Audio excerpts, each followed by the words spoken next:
That's a lovely reaction, isn't it? Yeah! Hello! Thank you so much. That's a lovely reaction. Oh, it's beautiful. Thank you very much. Really appreciate it.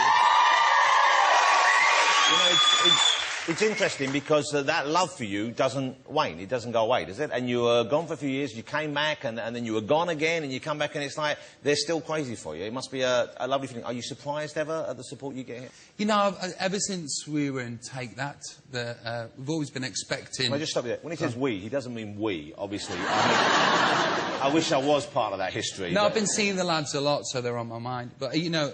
I've always gone, right, is it this Christmas or is it this Christmas that they're going to go? And, you know, and people kind of that you're going to lose that support? Yeah. You're going to lose that? Yeah, and then when Rude Box came and it got panned and it didn't do that great, it was a bit, oh, now's the time and here's your golden clock and off you go and thank you very much.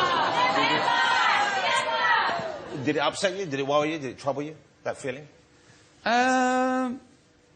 It was a mixture, really. I was kind of... there was a weird sense of relief that stuff didn't have to be that massive anymore. So interesting you say a sort of relief, because certainly anyone who's in the public eye, there's a certain level of trying to keep doing what you do.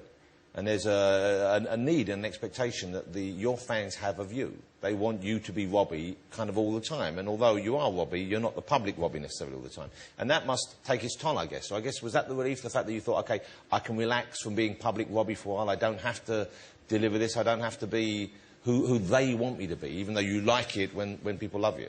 Yeah, I think kind of the decision was made for me, really. You know, I went on tour and... you know, I managed, luckily, you know, gratefully, sold 3.6 million tickets for this tour. And towards the middle and towards the end, I just developed this stage fright. And I've always been very nervous, you know, very incredibly nervous before coming on here tonight. I haven't done anything for 3 years, so, you know... I could sense you in that, and I'm really pleased you're coming.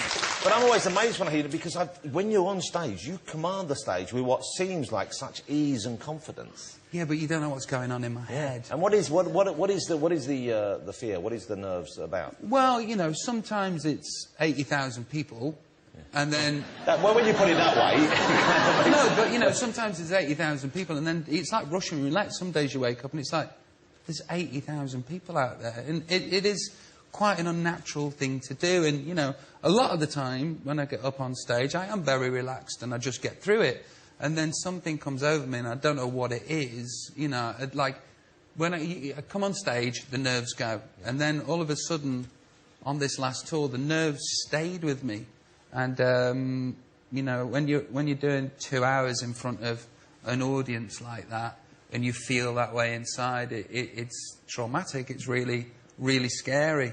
And, you know, and then I kind of ended up in rehab again, and there's like a circle appearing, you know, you come out, you put an album out, you go, hey, you're thin. At the end of the promo, you're a bit fat. You go on tour, you like it for a bit, then you get nervous, then you go rehab. And I thought, it's time to break Robbie, the cycle. there's one step before, in between getting nervous and going to rehab. And that's the drugs, of course. It's not like, you know, I don't like... And that's the... You say that. But that's the thing, and that's the thing, he's trying to keep something going in keep some sort of equilibrium or state of control in which you don't then fall into that. It's obviously a tempting thing, and it's I guess, a short-term solution to the problems you're facing. And how do you avoid that now? How do you think you can move forward without getting into that situation? It's always when there's pressure, always something comes, and I've kind of taken the pressure off myself now. How have you done that?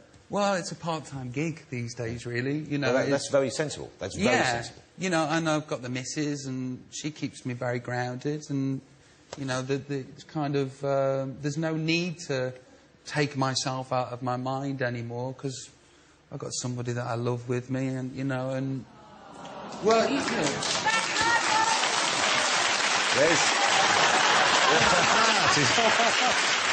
They called her on camera. So now this young lady in your life, she's an American lady. When did you meet her? Yeah, but don't hold that against her. She's really cool. No, I like Americans. Don't worry. But when did you meet her? And this is something, obviously, you've been looking for the right person, and she seems... Well, I wasn't. That's the thing. you know, in the middle of my 20s, I was kind of after a maid that would look after me and fix me, and then I kind of got into my stroll a little bit and thought I was going to be a bachelor. Yeah. And then I was introduced to Ida, and just things changed. My perspective on everything changed, really, on love, on life, on, you know, what I want to do as regards to children, to marriage, and this business, you know, the whole of this game. She's a wonderful person, and I'm in love. Thank you. Thank you. Well, that's the key. You know, to have someone who you can unwind with, someone you can go out to afterwards, and if things are going well or not going well, or you can just say, this is what's happening, and let's just sit in bed together and watch some bad TV. How often do you fall out with your missus? Well, probably once a year we have a proper row. Right. And it's always about something stupid and petty and nonsensical, you know, and always afterwards... And when did they start? Did you argue a lot at the beginning or not? Well, my life's changed a lot. Like you see, I used to drink quite a lot, never like a problem, but like, hold on, it's my show, will you? Oh, you're good, Williams. Oh, you're good. See what I did, the switcheroo? Oh, that was like he was playing that thing. I didn't know where the ball was anymore. But no, you know, I've changed a lot, and, you know, it's... Just glad I've got someone I can talk to about it.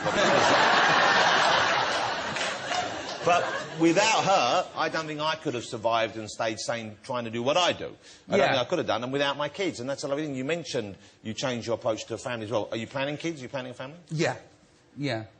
You know, in the next couple of years. So are you going to move back to the UK, or because you met in LA, and I know you have a kind of a life and you have a house, and of course the weather out there is hard to beat? Well, you know, I did 7 years in Los Angeles and then got very nostalgic for England and the soul of the place and the people and the humour. And I was showing the missus Stoke-on-Trent on Google Earth. Well, this is what we do. I can see, I bet she's just said, sell up, let's go. Come on. She actually did. She was looking at it and she goes, you know what, this is so idyllic. Why don't we go there? I thought, I'll just show you first. So off we went to Stoke, and we had a couple of weeks there, and it was lovely, and the people were amazing, as they always are. And you have real family and friends there, don't you? Yeah. I know you're a big part of the community there. Yeah, well. You know, we were thinking about Babas and all that business, and we thought, you know, I thought, why don't we come back to England and give them an English, you know, accent and school them here and all that business, and she was right up for it. Then, so I bought this house, did the winter, and it was a novelty to the missus because she'd never had a winter before, and layers and coats and workings, and she actually doesn't speak like that. And then winter turned into spring. Which comes about June, of course, doesn't it? Yeah, and then, you know, you go, actually, I remember why I'm not here. And you just feel better in the sun. I love being in the sun. I love waking up with the sun shining every day. Who doesn't? You're right, I can understand why you have it. And if you have the person you love with you, then it kind of doesn't matter. Wherever you are is home. Yeah, yeah. OK, so you're back with now. It's wrong to call it a comeback, of course, because you weren't really on, but it kind of feels like that in a weird way. Does it feel that way for you at all? It's kind of like the script's been written that it is a comeback. You know, and if the script then goes and it's a successful comeback and well done, then I'll be really happy. But it's a great sound as well. I love the sound. It's kind of like you can feel that some of the lessons you learned or the things you experimented with on the last album are still here. And yet at the same time, it's more grown up. It's classier in a way. Yeah, there's a definite A and B side. You know, there's a definite A side. It's a bit, you know, old me with, you know, a bit of a wiser head on. And there's the old the rude box kind of stuff is still there, but like you say, more cutting edge and hopefully a bit more classier. Yeah. Has the missus, and I'm calling the missus because I assume she will be properly, but she kind of is. Has she seen Early take that footage? Has she seen you in the early days? Because you were. Yeah, that was one of the first things. That's one of the first things that I got out of the way. Really, was YouTube and the Do What You Like video. With the jolly and the mops. Oh, yeah. And I thought, sadly, I know that oh too well. We've shown that a few times. I thought, if she's OK with this, she'll be all right. You said you'd bumped into the boys recently, or not?